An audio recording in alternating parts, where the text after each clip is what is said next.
perikop di Matius pasal yang ke-24 ya.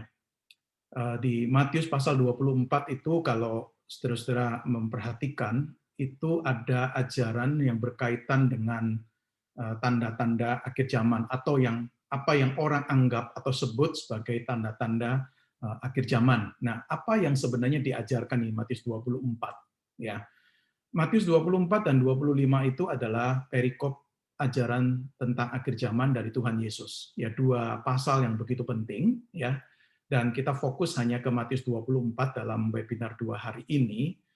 Sebenarnya bicara tentang akhir zaman itu kita tahu banyak perikop lain dalam Alkitab yang kita bisa selidiki atau pelajari, tetapi karena waktu tentu tidak mungkin membahas semuanya. Saya ingin fokus pada Matius 24, sekalipun nanti di sesi pertama ini saya juga akan melihat beberapa perikop yang lain, tetapi nanti di akhir di akhir pembahasan ini kita akan fokus pada perikop Matius 24. Dan pembahasan ini akan dibagi jadi 2 sesi.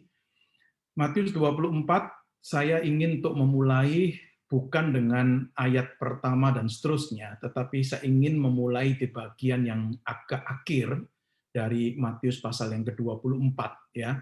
Dan kalau saudara ada Alkitab, saya ingin kita sama-sama membuka ya. Pasal 24 ayat yang ke-36 sampai 44. Jadi hari ini kita lihat terlebih dahulu perikop ayat 36 sampai 44 dan kemudian besok baru kita lihat mulai dari ayat yang pertama. Kenapa seperti ini urutannya? Karena saya ingin memberikan satu dasar pemikiran untuk memahami tema kita hari ini, yaitu Signs of the End, yaitu tanda-tanda akhir zaman. Nah, kerangka berpikir atau kerangka penafsiran yang seharusnya itu bagaimana, maka saya mulai dengan perikop ini. Ya, Matius 24 ayat 36 sampai 44. Saya akan bacakan untuk kita. Tetapi tentang hari dan saat itu tidak seorang pun yang tahu, malaikat-malaikat di surga tidak, dan anak pun tidak, hanya Bapa sendiri. Sebab sebagaimana halnya pada zaman Nuh, demikian pula halnya kelak pada kedatangan Anak Manusia. Sebab sebagaimana mereka pada zaman sebelum air bah itu makan dan minum, kawin dan mengawinkan, sampai pada hari Nuh masuk ke dalam bahtera, dan mereka tidak tahu akan sesuatu sebelum air bah itu datang dan melenyapkan mereka semua. Demikian pula lah halnya kelak pada kedatangan Anak Manusia. Pada waktu itu kalau ada 2 orang di ladang, yang seorang akan dibawa dan yang lain akan ditinggalkan. Kalau ada 2 orang perempuan sedang memutar batu kilangan, yang seorang akan dibawa dan yang lain akan ditinggalkan. Karena itu berjaga-jagalah, sebab kamu tidak tahu pada hari mana Tuhanmu datang. Tetapi ketahuilah ini, jika tuan rumah tahu pada waktu mana pada malam hari pencuri akan datang, sudahlah pasti ia berjaga-jaga dan tidak akan membiarkan rumahnya dibongkar. Sebab itu, hendaklah kamu juga siap sedia, karena Anak Manusia datang pada saat yang tidak kamu duga. Ya, kita nanti akan melihat perikop ini lebih mendetail ya. Oke, saya akan memulai dengan satu kutipan. Ada orang pernah berkata kalimat seperti ini, ya. Satu hal yang tidak pernah berakhir itu adalah spekulasi mengenai masa depan. One thing that will never end is speculation about the future. Ya, kita sebagai manusia itu punya ketertarikan, ingin tahu mengenai masa depan. Ingin tahu peristiwa-peristiwa apa sih yang akan terjadi. Nah, keinginan untuk tahu ini sulit untuk ditekan, ya. Kita ingin tahu kenapa supaya kita tidak terkejut ketika menghadapinya, ya, supaya kita ini bisa bersiap. Maka kalau topik tentang akhir zaman itu dibahas di gereja atau di lembaga atau di sekolah Kristen, itu selalu menjadi satu topik yang cukup menarik. Kenapa? Karena bicara akhir zaman, kita bicara tentang masa depan. Lebih khusus lagi, banyak orang itu ingin tahu kapan sih akhir zaman atau kedatangan Yesus yang kedua kali itu akan tiba. Ya. Nah, berbagai macam spekulasi muncul nih, berbagai macam keingintahuan itu muncul dari banyak orang berkaitan dengan keingintahuan ini. Saya ambil contoh yang sekarang kita alami ini, pandemi COVID-19. Ya, pandemi ini menimbulkan pertanyaan, apakah ini satu tanda bahwa memang akhir zaman itu sudah dekat? Ya, mungkin salah satu perikop yang dipakai sebagai dasarnya itu di Lukas pasal 21, karena di sana dikatakan salah satu tanda itu adalah penyakit, begitu ya. Nah, apakah ini yang merupakan tanda bahwa akhir zaman itu sudah dekat? Ya. Nah, keingintahuan itu selalu muncul. Ya, saya dalam masa 1 tahun pandemi ini sudah beberapa kali memberikan semacam ceramah atau mungkin interview talk show berkaitan dengan pandemi COVID ini, dan lebih khusus lagi sering ditanya mengenai kaitan dengan akhir zaman. Nah, keingintahuan tentang masa depan itu ya normal lah ya. Apalagi kalau ingin tahu sebagai orang Kristen ya mengenai kedatangan Yesus yang kedua kali. Itu keinginan yang normal. Tetapi celakanya yang bisa terjadi adalah ada orang-orang yang tidak kritis lagi begitu ya. Memiliki telinga yang kalau kita sebut itu seperti telinga yang gatal kepingin untuk digaruk, siap mendengar siapa saja yang bicara mengenai masa depan. Apakah dia itu mungkin seorang penceramah atau mengaku diri sebagai seorang nabi atau sebagai seorang pengkhotbah yang tahu tentang apa yang terjadi di masa depan. Dan celakanya juga banyak orang yang mungkin berani mengklaim dirinya itu tahu tentang masa depan dan berani kemudian memberikan ceramah-ceramah yang lebih mendetil mengenai masa depan dan sebagainya. Ya, peringatan bagi saya dari Rasul Paulus itu masih sangat relevan. Ya, peringatan di 2 Timotius pasal 4 ayat yang ketiga itu bagi saya masih sangat relevan sekali. Karena akan datang waktunya orang itu tidak dapat lagi menerima ajaran sehat. Tapi mereka akan mengumpulkan guru-guru menurut kehendaknya untuk memuaskan keinginan telinganya. Ya, ini satu kenyataan yang kita hadapi ya di kalangan kekristenan di seluruh dunia sampai saat ini. Keinginan untuk memuaskan telinga, mendengar hal-hal yang sensasional, mendengar hal-hal yang spektakuler itu ingin sekali ya. Itu besar sekali di dalam diri kita ya. Nah, satu prinsip penting setiap kali kita itu bicara topik tentang akhir zaman atau di dalam bahasa yang lebih formal itu eskatologi, satu prinsip penting waktu kita belajar doktrin akhir zaman itu adalah prinsip ini, yaitu kita itu tetap berada di dalam batasan-batasan dari firman Tuhan, staying within the boundaries of God's word. Ini prinsip yang sangat penting sekali. Banyak kebingungan dan banyak ketidakpastian mengenai topik akhir zaman itu muncul kenapa? Karena kegagalan untuk tunduk pada prinsip ini. Pada waktu kita merenungkan tentang masa depan, sesungguhnya kita itu mempertimbangkan atau sedang merenungkan sesuatu yang masih misteri bagi kita. Penyelidikan mengenai masa depan itu berbeda kan dengan penyelidikan mengenai masa lalu. Kalau mengenai masa lalu kita bisa lakukan riset, apakah melalui buku, melalui dokumen, melalui artikel, melalui koran, dan sebagainya. Tapi masa depan itu kan tersembunyi bagi kita nih. Kita hanya bisa meramal atau memprediksikan setiap hal yang akan terjadi. Nah, kalau bicara tentang akhir zaman, kita bersyukur Allah Tritunggal itu tahu apa yang akan terjadi. Kita percaya Allah kita itu Maha tahu dan Dia tahu apa yang akan terjadi. Ada hal-hal yang memang disingkapkan di dalam Alkitab, tetapi ada hal-hal yang tidak disingkapkan.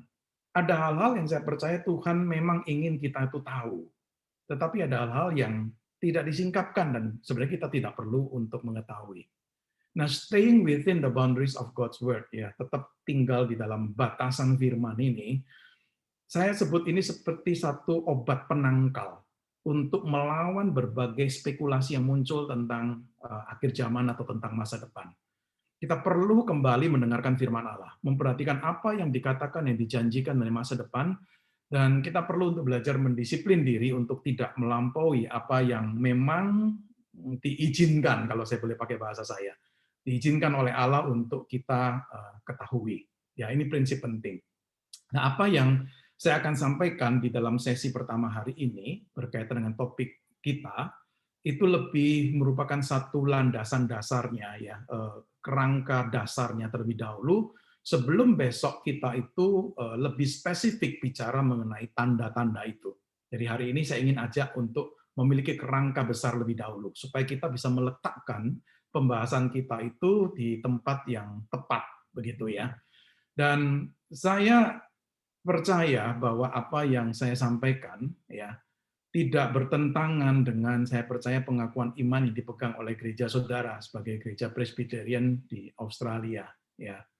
Saya percaya apa yang saya sampaikan sesuai atau konsisten dengan apa yang dipegang dalam pengakuan iman gereja Presbyterian yang masih Injili ya tentunya, termasuk yang ada di Australia ya. Nah, saya ingin untuk mengajak saudara pada sesi pertama ini memikirkan dua pertanyaan besar. Dua pertanyaan besar menjadi kerangka untuk kita berpikir topik kita hari ini. Pertanyaan pertama adalah ini. Apakah kita ini sekarang bisa disebut hidup di hari-hari terakhir? Ya, the last days. Nah, satu kali saya itu membaca sebuah buku. Buku itu sudah diterjemahkan juga ke dalam bahasa Indonesia. Buku ini ditulis oleh dua orang yang kita mungkin boleh sebut sebagai pakar ya akhir zaman. Ya. Buku ini menarik perhatian saya karena judulnya itu mirip dengan apa yang saya tuliskan di sini. Ya, meskipun dengan sedikit perbedaan kali atau kata yang dipakai, yaitu are we living in the end times? Ya. Apakah kita ini hidup di masa-masa yang terakhir? Ya, ditulis oleh Tim LaHaye dan Jerry Jenkins. Nah, saya melihat pemahaman tentang end times atau istilah yang lain itu last days, ya, ini dua istilah yang bagi saya artikan sama, ya, hari-hari terakhir atau masa-masa terakhir, ya, itu seringkali dipahami dengan pengertian seperti ini, yaitu bicara masa-masa atau hari-hari menjelang kedatangan Yesus yang kedua kali. Nah, seringkali istilah end times atau last days itu dimaknai seperti itu. Nah, ini juga diyakini oleh buku ini. Ya, ini buku cukup populer, ya. Dan buku ini meyakini bicara end times, bicara last days, itu bicara masa-masa menjelang kedatangan Yesus yang kedua kali. Nah, buku ini membahas secara lebih khusus atau menyoroti secara lebih khusus mengenai berbagai kejadian masa kini yang diyakini itu telah dinubuatkan dalam kitab suci. Buku ini menyoroti apa yang kita bahas hari ini, yang disebut sebagai tanda-tanda akhir zaman, ya, signs of the end times. Nah, ada beberapa hal yang saya ingin sampaikan mengenai tulisan dari buku ini karena ini buku cukup populer sekali, apalagi juga penulisnya, dua penulis ini juga membuat satu seri novel yang kalau tidak salah 16 jilid ya tentang akhir zaman, tapi ini novel cerita tentang akhir zaman yang sangat-sangat populer sekali ya sampai dibuat filmnya dan sebagainya begitu. Maka kenapa saya kutip buku ini karena ini salah satu buku yang cukup populer, sangat dikenal oleh banyak orang Kristen dan banyak orang terpengaruh oleh ajaran akhir zaman versi dari buku ini atau versi penulis ini ya. Nah, di dalam buku ini Are We Living in the End Times ada satu kutipan yang saya ingin kutip dari buku ini, yaitu dikatakan begini. Ini adalah masa-masa yang paling menggairahkan dalam hidup. Bukan saja karena kemajuan teknologi dan ilmu pengetahuan yang begitu memukau, tetapi karena kita orang Kristen abad 21 ini punya alasan yang lebih banyak dibandingkan generasi mana saja sebelum kita untuk percaya bahwa Kristus akan kembali untuk membawa kita ke rumah Bapaknya. Jadi saudara, ini kalimat sangat berani dan eksplisit sekali.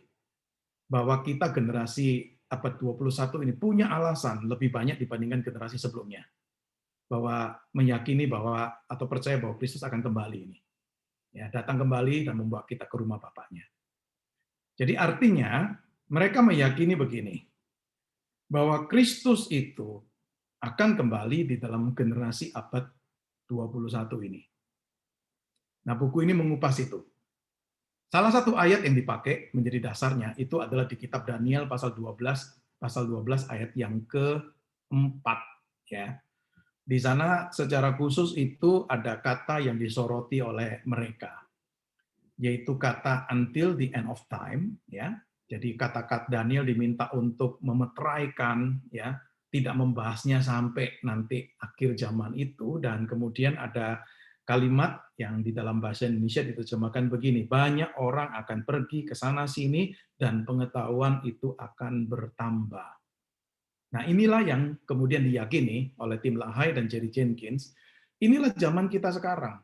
Sampai kapan sih meterai itu ditutup sampai akhir zaman ini? Sampai kapan ini? Yaitu sampai masa di mana orang-orang itu bisa pergi ke sana sini dan pengetahuan itu akan bertambah. Nah, ini bukan ke zaman kita sekarang. Ya, traveling itu begitu mudah. Ya, orang bisa ke sana sini dengan naik pesawat, dengan naik kapal dan sebagainya. Dan knowledge increase, ya, pengetahuan itu bertambah, ya, ilmu teknologi pengetahuan sangat luar biasa berkembang. Nah, itulah zaman kita sekarang ini. Maka mereka percaya bahwa tidak pernah sebelumnya ada begitu banyak tanda-tanda tentang kedatangan Kristus yang seperti di masa sekarang ini. Dengan kata lain, mereka meyakini bahwa kita ini sudah masuk zaman atau era yang disebut oleh mereka sebagai era tanda-tanda, era zaman tanda-tanda ini. Bahkan diyakini bahwa beberapa itu sudah mulai digenapi ini. Kalau kedatangan Yesus itu dianalogikan jam 12 malam, maka mereka berani mengatakan kita ini sudah ada di jam 11 malam. Ya, kalau kedatangan Yesus itu jam 12 tengah malam, itu kita sudah berada kira-kira di jam 11 malam. Nah, ini sekilas saja, saudara, tentang buku yang cukup populer ini. Are we living in the end times? Jawaban mereka itu jelas ya. Kenapa? Karena ini loh, banyak tanda-tanda itu sudah digenapi. Sudah terlihat nih. Dan kita memiliki keyakinan Kristus akan kembali di zaman atau di generasi kita di abad 21 ini. Nah, saudara, apa komentar saya tentang buku ini? Nah, komentar saya begini, dan itu menjadi dasar untuk pembahasan kita hari ini. Komentar saya begini, yaitu buku ini adalah buku yang sensasional. Ya, kita harus akui sensasional. Karena yang dibahas itu begitu banyak hal-hal yang penuh dengan sensasi. Tetapi pertanyaan saya adalah apakah itu biblical? Saudara, kelihatannya biblical karena apa? Mereka juga mengutip ayat. Tetapi pengertian biblical yang saya maksud di sini Alkitabiah itu dalam arti apakah betul-betul itulah yang memang diajarkan oleh Alkitab mengenai akhir zaman. Nah, ini komentar saya. Sensasional, tapi apakah biblical? Ya. Nah, kembali kepada pertanyaan tadi. Kembali pada pertanyaan tadi, are we living in the end times atau are we living in the last days? Jadi kalau kita ditanya seperti ini, kita sebagai orang-orang yang secara khusus mungkin anggota dari gereja Presbyterian ya di Australia, kalau kita ditanya seperti ini, apa jawab kita? Ya, saudara, kalau saya ditanya dengan pertanyaan seperti ini, saya itu akan menjawab berdasarkan pengertian saya atau pengertian saya menurut Alkitab, ya. Pengertian menurut Alkitab, saya akan berani menjawab seperti ini. Sesuai pengajaran Alkitab, saya akan menjawab begini. Ya, ya, kita ini hidup di hari-hari yang terakhir, in the last days. Dan itu tidak usah menjadi penyebab kita itu sepertinya terkejut atau ketakutan. Kenapa? Karena sesungguhnya kita itu sudah hidup di hari-hari terakhir selama kurang lebih 20.000 tahun. Ini. Setelah ini jawaban saya. Are we living in the last days? Yes. Tapi pengertian last days-nya itu jangan kemudian diartikan hari-hari terakhir menjelang Yesus datang. Sesempit itu. Tetapi ternyata Alkitab ketika bicara mengenai last days atau end times, itu bicara satu masa yang sedang kita jalani dan sudah dijalani ini. Selama kurang lebih 2000 tahun, lebih spesifik lagi, yaitu dari sejak kedatangan Yesus yang pertama, sampai nantinya kita menantikan kedatangan Yesus yang kedua kali. Nah, mungkin ada saudara yang bertanya begini, kenapa Pak Yohanes berani menyimpulkan seperti ini? Ya, kenapa berani meyakini seperti ini? Nah, saya tidak akan membahas panjang lebar, tetapi saya ingin hanya menunjukkan kepada saudara beberapa ayat Alkitab. Dan saudara perhatikan ayat-ayat Alkitab ini, ya, untuk membawa kita itu masuk dalam kesimpulan ini atau setuju dengan kesimpulan ini. Yang pertama itu adalah di Kisah Rasul pasal 2 ayat 17. Saudara, Kisah Rasul itu cerita tentang hari Pentakosta, dicurahkannya Roh Kudus. Ya. Nah, waktu Petrus itu berkhotbah di hari Pentakosta pencurahan Roh Kudus ini, Petrus itu mengutip dari Yoel pasal 2 ayat 28. Dia mengutip dengan berkata begini, akan terjadi pada hari-hari terakhir, atau dalam bahasa Inggris itu in the last days, demikianlah firman Allah, bahwa aku akan mencurahkan rohku ke atas semua manusia, maka anak-anakmu laki-laki dan perempuan akan bernubuat, dan teruna-terunamu akan mendapat penglihatan-penglihatan, dan orang-orangmu yang tua akan mendapat mimpi. Nah, saudara, menarik, kenapa? Karena Petrus itu kan sedang bicara kepada orang-orang yang menerima Roh Kudus ini, saat itu loh. Ya, saat itu di kejadian yang tercatat di Kisah Rasul pasal yang kedua di hari Pentakosta. Tetapi Petrus berani mengatakan apa? Apa yang terjadi ini adalah terjadi menurut firman Tuhan, dan itu terjadi di hari-hari terakhir. Berani kan? Petrus tuh berani berkata pada audiensnya yang 2000 tahun yang lalu, ya kurang lebih, dia berkhotbah dan berkata, ini hari-hari terakhir ini. Tuhan curahkan Roh Kudus nih. Sehingga kalian sekarang dipenuhi oleh Roh Kudus. Jadi Petrus menghubungkan permulaan dari hari-hari terakhir dengan pencurahan Roh Kudus yang saat itu sudah terjadi dan terus berlanjut kan. Ya. Nah, ini perikop pertama, contoh perikop pertama. Perikop yang lain atau ayat yang lain, yaitu Ibrani 1 ayat 1 dan 2. Di sini dikatakan begini, setelah pada zaman dahulu Allah berulang kali dan dalam berbagai cara berbicara pada nenek moyang kita dengan perantara nabi-nabi, maka di zaman akhir ini, ya, in these last days, ia telah berbicara kepada kita dengan perantara anaknya yang telah ia tetapkan sebagai yang berhak menerima segala yang ada. Oleh dia, Allah telah menjadikan alam semesta. Jadi penulis Ibrani membandingkan, kalau dulu lewat nabi, sekarang ini Kristus sudah datang loh. Ya, saudara, kitab Ibrani kan ditulis di abad pertama Masehi. Ya, dan berani mengatakan penulisnya bahwa Allah itu berbicara pada kita sekarang dengan perantaran anaknya, karena Yesus sudah datang nih. Tetapi dikatakan apa? Itu terjadi kapan nih? Pada zaman akhir ini. In this last day.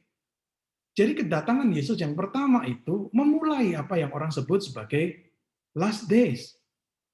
Hari-hari terakhir atau masa-masa terakhir ini. 2 Timotius 3 ayat 1. Paulus berkata begini kepada Timotius, kemudian untuk disampaikan pada gereja yang digembalakan oleh Timotius.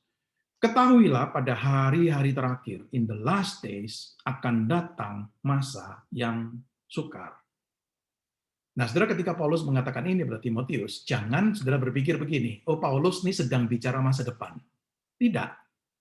Paulus ini sedang bicara kepada Timotius dan kepada anggota gereja Timotius, mengatakan bahwa kita ini sekarang menghadapi masa yang sulit loh. Tapi nggak usah kaget. Kenapa? Memang kalian harus ketahui, di hari-hari terakhir ini akan datang masa yang sukar. Jadi Paulus sedang bicara sesuatu yang sedang terjadi saat itu. Tetapi dia mengatakan apa? Ini terjadi di hari-hari terakhir, in the last days. Nggak usah kaget kalau ini terjadi sekarang ini. Nah, itu perkataan Paulus kepada Timotius di 2 Timotius 3 ayat 1. Contoh lain lagi. 2 Petrus 3 ayat yang ketiga. Dikatakan begini, yang terutama harus kamu ketahui ialah bahwa pada hari-hari zaman akhir, in the last days, akan tampil pengejek-pengejek dengan ejekan-ejekannya, yaitu orang-orang yang hidup menuruti hawa nafsunya. Sama seperti Paulus tadi bicara pada Timotius. Petrus ini juga bicara kepada audiensnya yang sedang menghadapi pengejek-pengejek ini. Ada orang-orang yang mengejek tentang akhir zaman. Dan Petrus ingin menyampaikan kepada pembacanya atau kepada audiensnya, nggak usah kaget. Kenapa? memang di hari-hari akhir ini tampil memang pengejek-pengejek dengan ejek-ejekannya. Orang-orang hidup menurut hawa nafsu. Jadi baik tadi Paulus di 2 Timotius pasal yang ketiga maupun juga Petrus di sini, ketika bicara last days dengan kejadian-kejadian yang terjadi, itu sedang bicara apa yang mereka saat itu sedang hadapi. Bukan bicara hanya merujuk ke masa depan. Ya.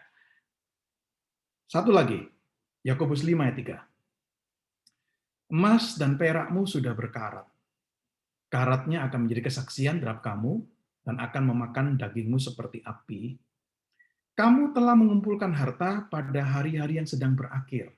Diterjemahkan lagi dengan in the last days. Yakobus bicara kepada audiensnya. Khususnya mungkin orang-orang yang ngumpulin harta nih. Diberikan banyak peringatan, hati-hati. Kalian ngumpulin harta di hari-hari terakhir ini. Nah, jadi waktu zaman Yakobus itu, masa yang sedang mereka jalani itu sudah disebut sebagai hari-hari yang terakhir. Orang-orang kaya itu berpikir seolah-olah mereka akan hidup selamanya dengan kemudian bisa menikmati hartanya, tetapi Yakobus ngingetin mereka hidup itu di hari-hari yang terakhir nih. Nah, ini beberapa ayat ya yang perlu untuk kita perhatikan. Masih ada ayat-ayat yang lain, tapi saya tidak akan membahas secara spesifik. Saya ingin sebagai perbandingan saja secara cepat. Misalnya 1 Petrus 1 ayat 2. Ia atau Kristus telah dipilih sebelum dunia dijadikan. Tetapi karena kamu baru menyatakan dirinya pada zaman akhir. In the last times. Ini 1 Petrus 1 ayat 2. Istilah yang dipakai agak berbeda, tetapi maknanya sama. Last time, masa-masa akhir, ya masa-masa waktu Kristus sudah datang nih, waktu itu. Yudas ayat 18. Sebab mereka telah mengatakan kepada kamu menjelang akhir zaman, in the last time, akan tampil pengecek-pengecek yang akan hidup menurut hawa nafsu, ya, kefasikan mereka. Nah, kita lihat hal yang sama, ya. Ada banyak pengejek yang muncul di zaman ketika Yudas menulis surat ini. Dan dia mengatakan apa? Ya nggak usah kaget, ini menjelang last time, akhir zaman, yang timbul atau muncul pengejek-pengejek ini. Satu lagi, perikop yang mungkin sebagai perbandingan. 1 Yohanes 2 ayat 18. Anak-anakku, waktu ini adalah waktu yang terakhir, the last hour. Dan seperti yang telah kamu dengar, seorang antikristus akan datang. Sekarang telah bangkit banyak antikristus. Itulah tandanya bahwa waktu ini benar-benar adalah waktu terakhir, the last hour. Jadi Rasul Yohanes bicara mengenai antikristus dan mengatakan munculnya antikristus. Inilah waktu terakhir, the last hour. Dan sekarang udah muncul nih, dia katakan. Ya, berarti apa? Waktu ini benar-benar adalah waktu terakhir. Nah, kalau kita melihat dari rentetan ayat-ayat ini, dan mungkin masih ada ayat-ayat lain yang bisa kita perhatikan, tetapi kita bisa menarik satu kesimpulan begini. Last days, tadi saya katakan itu identik dengan istilah lain, yaitu end times. Ya. Apa itu last days? Apa itu end times? Itu bicara tentang realitas sekarang ini yang dijalani dari sejak kedatangan Yesus yang pertama. Jadi kita bicara end times, kita itu bukan bicara khusus waktu khusus nanti menjelang Yesus datang.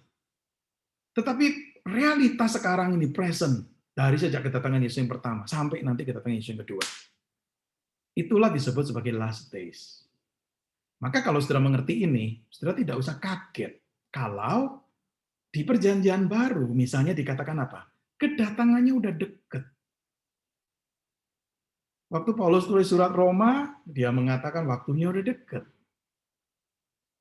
Penulis surat Ibrani mengatakan di pasal yang ke-10 ayat 24 dan 25, harinya udah dekat. Ya. Dan ayat-ayat yang lain juga mengatakan hal yang sama, waktunya udah dekat, harinya sudah dekat dan sebagainya. Setelah kenapa mereka tuh berani mengatakan itu? Padahal mereka hidup 2000 tahun yang lalu loh. Ada orang berpikir begini, wah mereka salah memprediksi. Mereka berpikir Yesus tuh akan datang zaman mereka, tapi nggak datang-datang. Udah 2000 tahun. Nah, saudara, apakah mereka itu salah? Bukan, saudara. Mereka bukan salah. Tetapi karena mereka memang meyakini begini, bahwa kita ini hidup di hari-hari terakhir. Dan kita sedang menunggu kedatangan yang kedua, tapi kita nggak pernah tahu kapan itu. Nah, karena tidak tahu kapan, maka mereka selalu beranggapan apa? Beranggapan bahwa waktunya ini sudah dekat. Nah, saya mengajak kita berpikir ini sebagai satu kerangka dasar dulu untuk kita nanti memahami mengenai apa itu last day, apa itu end times, yang kalau saya boleh ringkaskan dengan diagram, saya akan meringkaskan seperti ini. Yang namanya last days, itulah masa dari first coming sampai ke second coming. Ini disebut sebagai last days. Jadi bukan hanya zaman kita atau zaman di abad pertengahan atau zaman nantinya abad berapa, abad 22, 23, tetapi masa sekarang inilah kita jalani, ini disebut sebagai the last days. Ini istilah yang dipakai oleh Alkitab. Nah, pertanyaannya begini, apa sih gunanya tahu ini untuk tema kita hari ini? Nah, saudara, implikasinya untuk tema kita hari ini dan besok, itu jelas sekali. Apa yang orang umumnya sebut atau anggap sebagai tanda-tanda akhir zaman, signs of the end times, ternyata itu sudah dan bisa muncul kapan saja dalam masa antar dua kedatangan Kristus ini. Ambil contoh tadi di 2 Timotius 3 ayat 1-4, Paulus mengatakan kan, masa yang sukar. Sebenarnya masa yang sukar itu bukan hanya masa nanti menjelang Yesus datang kedua kali. Enggak. Difficult times itu sudah terjadi di sepanjang masa ini. Ya, timbul orang-orang yang memang membenci Tuhan, berontak pada orang tua, yang melawan, yang durhaka dan sebagainya. Itu sudah sejak dari zamannya Paulus menulis surat Timotius. Dia sudah mengatakan, ini loh masa yang sukar. Jadi kalau ada orang beranggapan masa yang sukar itu hanya menjadi milik nanti akhir zaman, bagi saya keliru kalau kita mengatakan itu. Ya kan ada orang-orang yang berpendapat seperti itu kan. Nanti menjelang akhir zaman, wah dunia ini akan masih makin susah nih. Kedurhakaan akan makin banyak. Ya, tetapi jangan lupa, itu sudah terjadi dari dulu. Begitu juga contoh yang tadi berikutnya itu contoh tentang antikristus kan di 1 Yohanes 2, 18-19. Yohanes berkata antikristus akan datang, iya. Tetapi sekarang sudah banyak antikristus. Nah, saudara, kalau ada orang berkata begini, apa tanda akhir zaman? Salah satu tanda akhir zaman dan munculnya antikristus. Maka kita berpikir bahwa antikristus cuma akan muncul nanti ini menjelang Yesus datang kedua kali. Tapi ternyata Alkitab menggambarkan apa? Antikristus sudah muncul dari dulu sampai sekarang. Dan akan terus muncul. Dan nanti menjelang akhir zaman akan muncul. Iya. Ya, jadi apa yang orang umumnya sebut anggap sebagai tanda-tanda, ternyata bisa muncul kapan saja dalam masa antara dua kedatangan Kristus ini. Oke, ini pertanyaan pertama yang saya coba jawab untuk memberikan satu kerangka berpikir. Apakah kita hidup di masa-masa yang disebut orang sebagai hari-hari terakhir atau masa-masa terakhir? Iya. Ya. Karena dari sejak kedatangan Kristus pertama sampai menunggu kedatangan yang kedua, kita ini hidup sebagai disebut sebagai masa-masa terakhir. Pertanyaan yang kedua yang saya ingin ajak untuk saudara pikirkan, renungkan adalah begini. Dapatkah panjangnya hari-hari terakhir ini dikalkulasi? Bisa nggak panjangnya hari-hari terakhir ini dihitung? Atau dengan bahasa yang lain, berapa lama sih periode last days ini? Berapa lama? Setelah ini satu hal yang menggelitik kita tentunya, saya percaya. Jikalau para penulis PB percaya bahwa last day dimulai dari kedatangan Kristus yang pertama, tampaknya nggak gampang untuk memahami kan. 2000 tahun sudah lewat, kita ini masih terus nunggu kedatangan yang kedua. Kenapa kita ini masih sedang menunggu? Apakah hari-hari terakhir itu betul-betul begitu panjang? Nggak tahu berapa panjangnya. Nah, untuk menjawab ini, harusnya itu melihat satu perikop penting, yaitu di 2 Petrus 3 ayat 3 sampai ayat yang ke-14. Ya. 2 Petrus 3 ayat 3 sampai ayat yang ke-14. Saya tidak akan membacakan, tetapi saya harap nanti sudah ada waktu untuk bisa membacanya. Ya. Tetapi ada beberapa hal yang nanti kalau saudara baca, ya, saudara akan melihat, ya, meng-highlight beberapa hal seperti ini. Ya. Nah, Petrus waktu nulis perikop ini, dia tahu dia berhadapan dengan satu problem. Problem ini diangkat ya oleh orang-orang tertentu pada waktu zamannya. Problemnya apa? Yaitu di ayat 3 dan ayat yang keempat.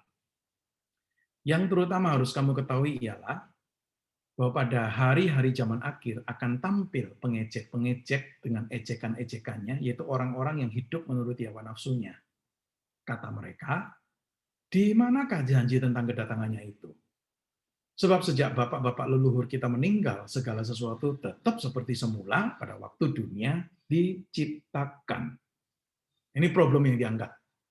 Ya kan, sama seperti problem orang yang tergelitik bertanya, berapa lama nih yang disebut hari-hari terakhir ini? Udah 2000 tahun, ya. Kapan janji kedatangannya itu akan terrealisasi? Nah, setelah ini problem yang dihadapi, bagaimana jawab dari Petrus? Nah, Petrus memberikan satu jawaban. Ayat yang ke-8, dia berkata begini, akan tetapi saudara-saudaraku yang kekasih, yang satu ini tidak boleh kamu lupakan.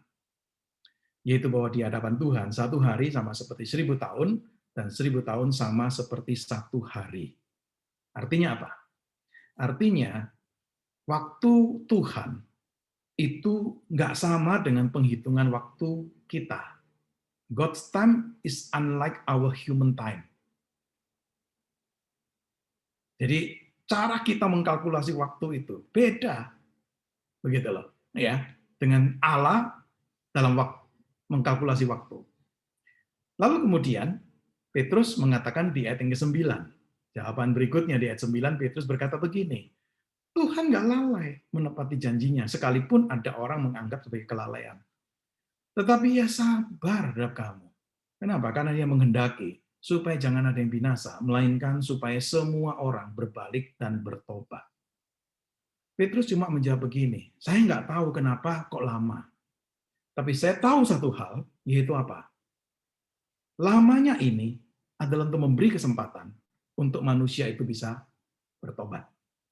Itu ayat 9. Lalu ayat 10, Petrus menjawab begini, hari Tuhan akan tiba seperti pencuri.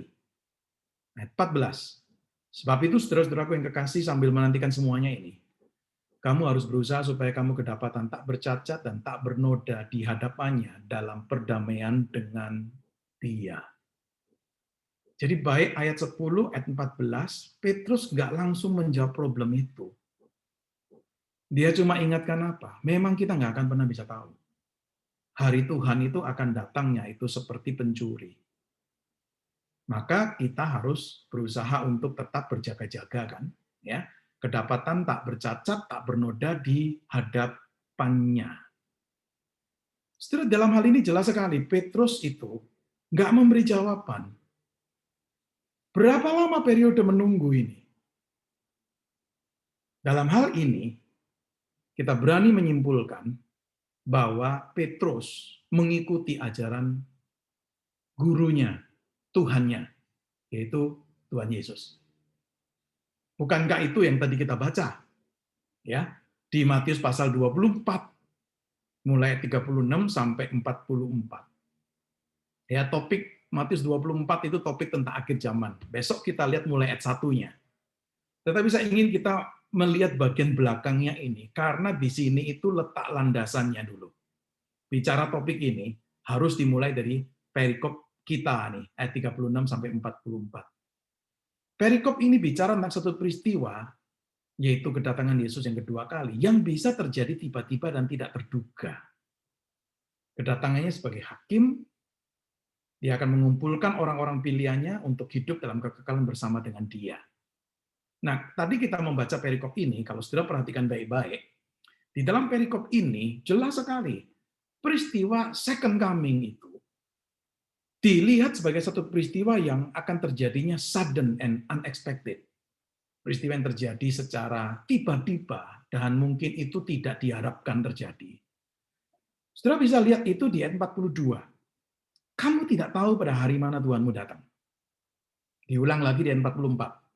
Anak manusia datang pada saat yang tidak kamu duga. Nah, masih banyak ayat-ayat yang seperti ini yang sudah bisa temukan selain di Matius 24.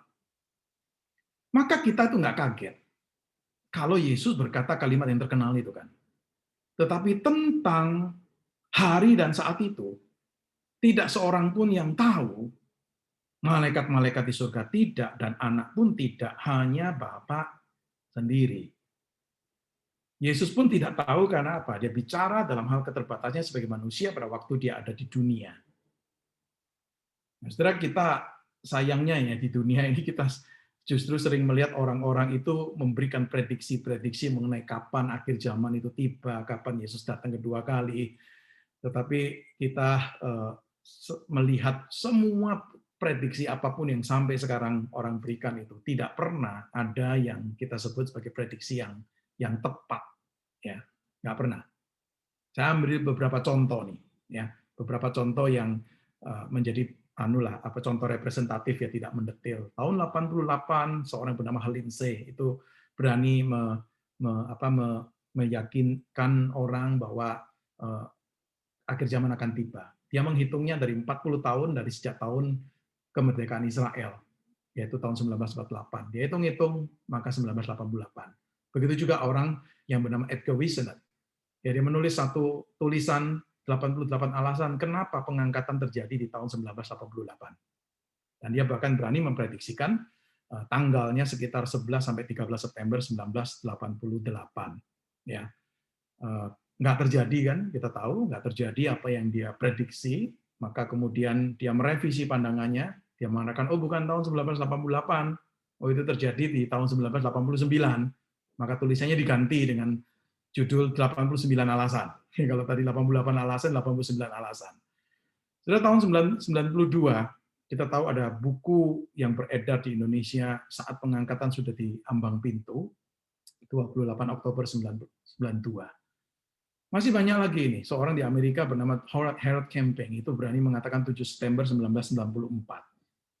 Kelompok Heaven's Gate meyakini 1997. Kekhawatiran Y2K di awal tahun 2000 itu juga kita tahu kan juga membuat orang ini. Dan sekte Pondok Nabi di Bandung 10 November 2003 meyakini bahwa itulah terjadi pengangkatan dan sebagainya. Saudara, masih banyak lagi contoh-contoh yang saya bisa berikan.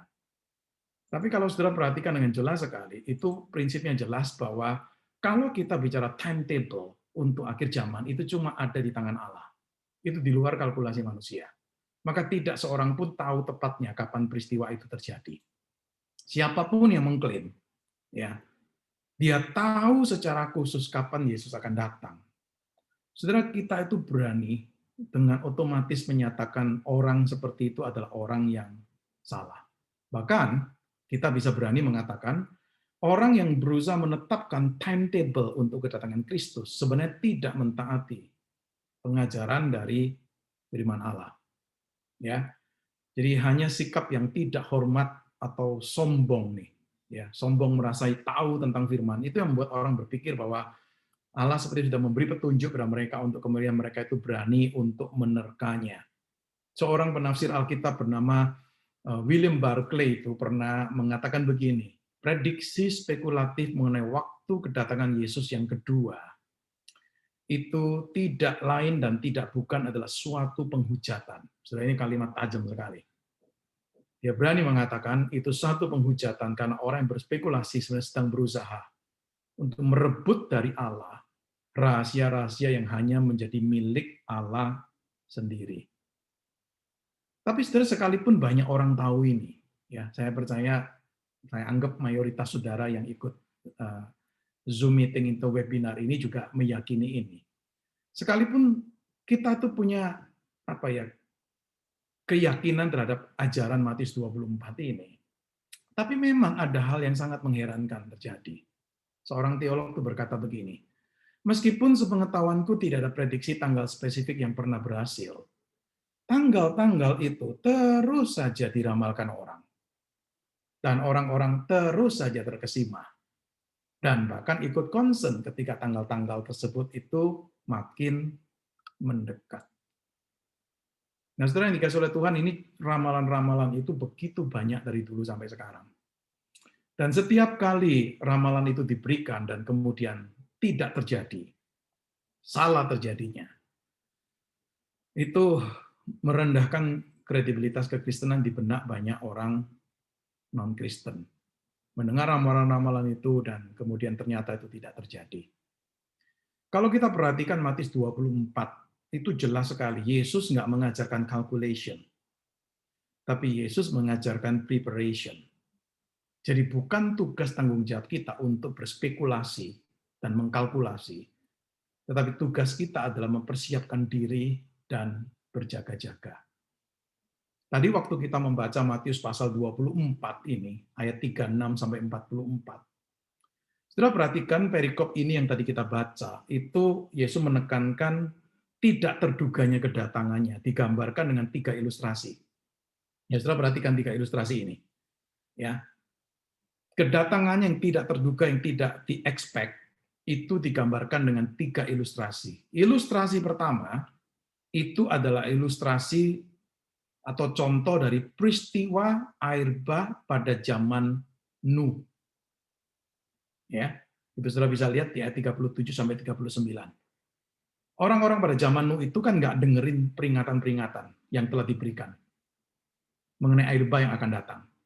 Mereka tetap aja lanjutkan aktivitas mereka seperti biasa, nggak peduli dengan berita yang disampaikan oleh Nuh. Apalagi air bah itu kemudian mungkin tidak terjadi bertahun-tahun, ya karena membangun bahtera itu tentu bukan waktu yang singkat. Maka peringatan kewaspadaan yang disampaikan oleh Nabi Nuh tidak mereka perhatikan. Lalu tiba-tiba kita tahu air bah datang dan melenyapkan mereka semua. Contoh dari air bah ini, Nuh ini, memberikan satu ilustrasi kebenaran bahwa itu bisa datang tiba-tiba dan mereka yang tidak siap tuh akhirnya tenggelam nih. Kontras dengan Nuh dan keluarganya yang kita tahu kemudian mereka bisa melihat mereka bisa mempersiapkan diri dan kemudian meskipun tidak tahu kapan tapi mereka mempersiapkan diri dengan apa? Dengan membangun bahtera itu. Contoh kedua, itu contoh 2 orang yang sedang aktif bekerja dalam seseharinya mereka. Ya, itu menarik sekali di ayat 40 dan ayat 40 dan ayat 41 ya. Itu dituliskan begini, yaitu ada pada waktu itu kalau ada 2 orang di ladang, yang seorang dibawa, yang lain ditinggalkan. Kalau ada 2 orang sedang memutar batu kilangan, yang seorang dibawa, yang lain akan ditinggalkan. Mereka sama-sama sedang beraktivitas loh, ya, sama-sama sedang bekerja biasa. Tiba-tiba terjadi seperti itu pemisahan, ada yang dibawa, ada yang ditinggalkan. Ya, ini sesuatu yang mengagetkan karena apa? Terjadi dalam kesehariannya mereka. Jadi Yesus menggambarkan satu peristiwa yang seperti masih berjalan biasa nih, ya, melakukan pekerjaan, sesuatu yang pemandangan yang sesehari terjadi waktu itu. Kalau ada 2 orang kerja di ladang, atau kalau ada 2 orang perempuan sedang memutar batu kilangan, itu biasa, hal biasa terjadi. Kehidupan berjalan seperti biasa. Tapi pada waktu kedatangan Anak Manusia, ya, malaikat-malaikat mengumpulkan orang-orang pilihan ini, terjadi cepat dan tiba-tiba. Ya, digambarkan dengan satu contoh, tiba-tiba satu itu hilang begitu loh. Ya, kenapa bisa begitu? Itu gambarannya begitu cepat, begitu tiba-tiba. Tidak ada waktu untuk negosiasi, tidak ada waktu untuk tawar-menawar, tidak ada waktu bahkan juga untuk, sekarang waktunya untuk bertobat nih. Nggak ada waktu nih untuk kemudian segera berubah pikiran. Karena terjadinya begitu mendadak. Jadi ilustrasi yang kedua ini menunjukkan bahwa akhir zaman itu terjadi secara tidak terduga dan tidak bisa diprediksi di tengah-tengah ritme kehidupan yang sedang normal berjalan. Ya. Nah, itu yang terjadi pemisahan. Tidak ada posisi di tengah. Satu dibawa, satu tidak. Itu bisa terjadi, saya percaya, pada 2 orang yang mungkin berhubungan dekat, apakah itu suami dan istri, atau ayah dan anak, atau teman sekerja. Ya, ini contoh ilustrasi yang kedua. Yang ketiga, itu adalah tuan rumah dan pencuri, ayat 43. Tetapi ketahuilah ini, jikalau tuan rumah tahu pada waktu mana malam hari pencuri akan datang, sudah pasti berjaga-jaga dan tidak akan membiarkan rumahnya dibongkar. Jadi maksud Yesus mengingatkan bahwa seorang tuan rumah umumnya tidak diberitahulah oleh pencuri bahwa dia akan datang. Umumnya tidak tahu bahwa dia akan dirampok atau dicuri. Dia akan rileks saja, ya, menganggap bahwa situasi itu akan aman. Dia akan rileks kalau dia tahu kapan datangnya pencuri itu. Tetapi masalahnya dia tidak tahu kapan pencuri itu datang. ya, maka dia harus berjaga-jaga terus. Nah, Yesus membuat perbandingan ini. Saudara perhatikan 3 contoh yang saya sampaikan di sini, ya, yang saudara bisa lihat di perikop ini. Dari 3 contoh ini, ya paling tidak, saudara itu bisa melihat beberapa pelajaran. Misalnya saya ambil contoh dari peristiwa Nuh itu. Apa yang kita bisa dapatkan pelajaran apa nih? Kalau kita bicara mengenai akhir zaman. Apa perenungan peringatan untuk kita bisa pikirkan melalui perbandingan dengan 3 contoh ini? Pelajarannya begini. Yang pertama, pelajaran pertama adalah begini. Kehidupan itu tetap berjalan dengan normal. Berjalan dengan normal sampai ke menit terakhir. Life will go on as normal right up to the last time. Memang bisa terjadi pasang surut dan sebagainya, tapi ya kehidupan tetap akan berjalan seperti biasa. Lalu kemudian terjadi sesuatu. Yang kedua, kehidupan normal seperti itu bisa membuat orang itu terobsesi atau bisa keadaan hidup seperti itu bisa menguasai kehidupan seseorang sedemikian rupa sehingga nggak serius mikirin tentang makna hidup, tentang iman, tentang spiritualitas, tentang ibadah, tentang kekekalan, termasuk tentang penghakiman terakhir. Jadi apa yang membuat orang-orang di zaman Nuh itu tidak mau mendengar peringatan yang diberikan oleh Nuh adalah karena apa? Ya, dikatakan dengan jelas sekali kan, mereka itu dikatakan apa? Mereka itu makan, minum, kawin, mengawinkan. Itu kegiatan-kegiatan sehari-hari yang mereka jalankan begitu rupa, ya. Dan itu bukan salah loh ya. Saya tidak mengatakan kegiatan makan, minum, kawin, mengawinkan itu salah, bukan. Tetapi itu menjadi sesuatu yang kemudian dijalani begitu rupa sampai-sampai mereka itu nggak peduli lagi dengan peringatan yang disampaikan oleh Nuh nih, terobsesi mungkin dengan pengejaran materi, pengejaran kekayaan dan sebagainya. Nah, menjelang akhir zaman, tidak sedikit manusia akan menjadi seperti orang di zaman Nabi Nuh itu. Yang ketiga, keadaan menyedihkan seperti yang disampaikan di poin 2 tadi.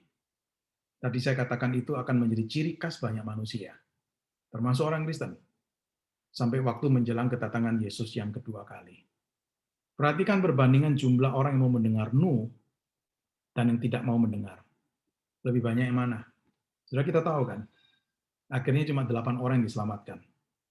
Sudah kalau kita memperhatikan perbandingan seperti ini, memberikan satu peringatan.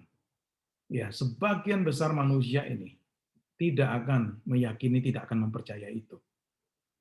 Tadi saya kutip dari Rasul Petrus kan. Pada hari-hari zaman akhir itu tampil pengejek-pengejek. Pengejek-pengejek dengan ejekannya dan mempertanyakan kapan datang. Lalu dikatakan oleh Petrus bahwa orang-orang ini adalah orang-orang yang apa? Hidup menuruti hawa nafsunya. Itu 2 Petrus pasal 3 yang tadi kita baca. Juga di Yudas pasal 17 sampai 19. Ayat 17 sampai 19 sama kan? Mereka mengejek, mereka mencemooh, nggak mungkin datang dah. Kenapa? Karena dikatakan mereka hidup menuruti hawa nafsu kefasikan mereka. Mereka hidup menuruti keinginan dunia. Ini tipikal yang digambarkan ya seperti 2 Timotius 3 ayat 1 sampai 5 tadi. Pada masa akhir zaman akan timbul masa yang sukar nih. Manusia akan mencintai dirinya, menjadi hamba uang. Ya, mereka berlagak tahu, lebih menuruti nafsu daripada menuruti Allah. Memang kelihatannya beribadah, tetapi mereka memungkiri kekuatan dari ibadah itu. Nah, saudara, ini realita yang ditunjukkan oleh Tuhan Yesus sendiri di Matius pasal 24 mengenai keadaan ini. Nah, dari realita ini, saudara, apa yang dipaparkan tadi, kita bisa mengambil kesimpulan begini. Kita tidak tahu kapan itu akan tiba. Apakah terjadi di akhir sejarah, ya, sebagaimana yang kita tahu nanti kita sedang menunggu itu. Tapi jangan lupa juga akhir hidup kita itu juga bisa menjadi akhir zaman bagi diri kita loh ya. Jangan lupa itu waktu kita mati. Jadi 2 kemungkinan ini bisa terjadi. Apakah Yesus datang kedua kali pada zaman hidup kita ini, ataukah kita ini menghadapi kematian lebih dulu. Dan itu akhir, the end nih. Ya, kita nggak pernah tahu nih, dan kita harus bersiap menghadapi akan hal itu. We do not know how long. Kita tidak akan pernah tahu berapa lama the last days ini, yang tadi saya katakan dari sejak kedatangan pertama sampai kedatangan kedua, kita tidak akan pernah tahu sampai berapa lama hal ini. Nah, saudara mungkin bertanya begini, apa sih gunanya pembahasan ini, Pak? Pembahasan pertanyaan kedua ini untuk tema kita, yang besok kita akan lebih spesifik melihatnya. Saudara, implikasinya jelas sekali.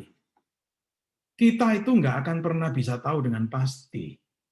Kalau misalnya kita sebut, oh ada satu tanda nih, dan ini tanda menunjukkan sudah dekat nih. Saudara, katakanlah kita sebut itu tanda. Tapi tetap kita nggak pernah tahu, apakah ini tanda sudah terakhir, sudah yang paling klimaks. Nah, besok kita lihat tanda-tanda itu kan, beberapa contoh tanda-tanda itu di Matius 24 ayat 1 dan seterusnya. Apakah kemudian kita bisa mengatakan misalnya apa disebutkan gempa bumi. Lalu terjadi satu gempa bumi yang begitu dahsyat, lalu kemudian kita berani berkata begini, wah, ini loh tanda terakhirnya. Berarti Yesus gak lama lagi datang. Jadi bisakah kita bisa mengambil kesimpulan itu? Sulit. Saya ambil contoh. Ya, saya ambil contoh. Banyak orang bicara topik antikristus. Ya, antikristus itu sebagai apa ya, utusan atau mungkin apa ya, alat atau agen dari setan untuk menghancurkan umat Allah, kita katakan seperti itu. Dan banyak orang selalu berkata, nanti menjelang akhir zaman muncul antikristus. Begitu loh. Maka banyak orang kemudian mencoba untuk mendeteksi, siapa sih, kapan sih dia akan muncul, yang mana sih, dari negara mana, dan sebagainya. Nih. Nah, setelah jawaban saya sama. Kalau orang berkata bahwa antikristus ini salah satu tanda, saya cuma akan berkata begini, sebenarnya bukan hanya kita yang nggak tahu, setan pun tidak maha tahu. Setan juga tidak tahu kapan akhir zaman akan tiba. Jadi jikalau antikristus itu satu figur dalam sejarah, maka kita itu akan berkesimpulan bahwa setan itu memiliki orang-orang jahat yang siap di setiap generasi, yang akan menipu dan menganiaya. Kedatangannya tiba-tiba. Maka orang Kristen nggak bisa memastikan apakah orang tertentu, pribadi tertentu, figur tertentu, atau apa tertentu begitu, itu sesungguhnya inilah the final antichrist. So, kita itu sulit sekali ya untuk berani memastikan akan hal itu. Nah, besok kita akan lihat menyoroti beberapa tanda secara khusus, dan coba pikirkan dari kerangka berpikir ini. Lalu kita bisa membedah Matius pasal 24 mulai dari ayat yang ke-1, untuk kemudian kita bisa dapatkan jawaban yang lebih jelas lagi. Ya, jadi dua pertanyaan hari ini, yaitu apakah kita hidup di yang disebut sebagai hari-hari terakhir? Ya, sudah 2000 tahun nih dari sejak kedatangan pertama sampai yang kedua. Bisakah kita mengkalkulasi, mengetahui berapa lama periode last days ini? No, tidak bisa. Nah, implikasinya jelas sekali untuk pembicaraan kita tentang tanda-tanda, ya, sehingga kita tidak gampang terkesima dengan orang-orang tertentu yang mengangkat masalah sign atau tanda ini. Ya, sebagai penutup sesi ini, saya cuma ingin mengatakan begini secara umum. Adalah baik kita itu tidak tahu kapan tepatnya Kristus akan kembali. Terus kalau kita tahu tanggal yang persis, waktu yang persis, kita bisa tergoda untuk menjadi malas dalam pelayanan kita. Yang lebih buruk lagi, kita mungkin merencanakan untuk ya tetap berbuat dosa, menikmati dosa, dan baru nanti akan bertobat menjelang dia akan datang sesuai dengan tanggal yang kita tahu. Ya, setelah justru berbahaya sekali menurut saya kalau kita tahu itu. Karena belum tentu itu mempersiapkan kita. Ya. Dan saya percaya apa yang Yesus ajarkan bahwa tidak ada seorang pun yang tahu dalam konteks seperti ini adalah untuk kebaikan dari kita. Nah, ini kerangka dasar berpikir untuk kita menyoroti tema tanda-tanda akhir zaman. Besok kita lihat secara lebih spesifik lagi mulai ayat yang ke-1.